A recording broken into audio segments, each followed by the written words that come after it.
Hello everyone, in today's video we are going to see how to install ChatGPT in our Kali Linux. So let's get started. First thing you need to do is just go to Google and type Tgpt GitHub, press enter and then click in the first link.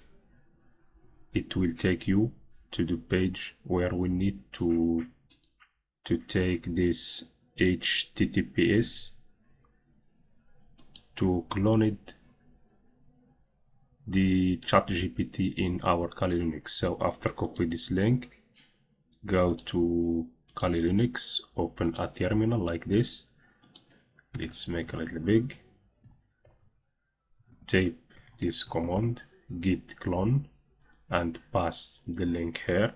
For me, I already cloned this link, and after I will press enter, he will told me that already is existed, as you see.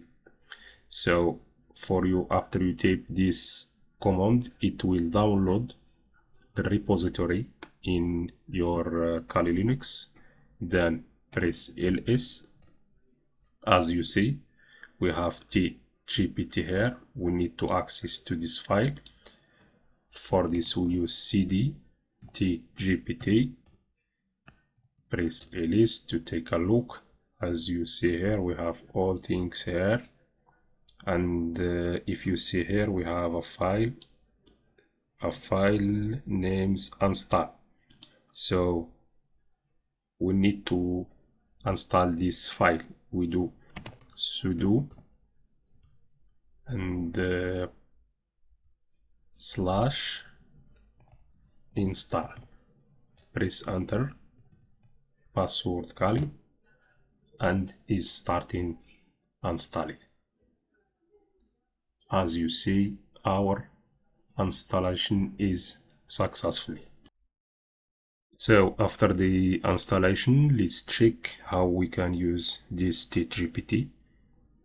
Let's clear this and type tgpt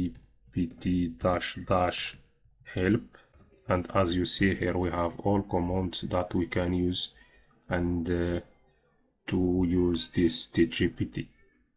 Before we finish this video, we need just to know what does it mean. Tgpt means a terminal GPT.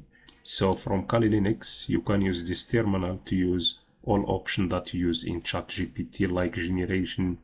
You can generate an image, you can create an HTML code, and a lot of things you can do it with this terminal GPT. So thank you so much for watching, and the next video we will see how we can generate one image from this terminal GPT. Have a good day.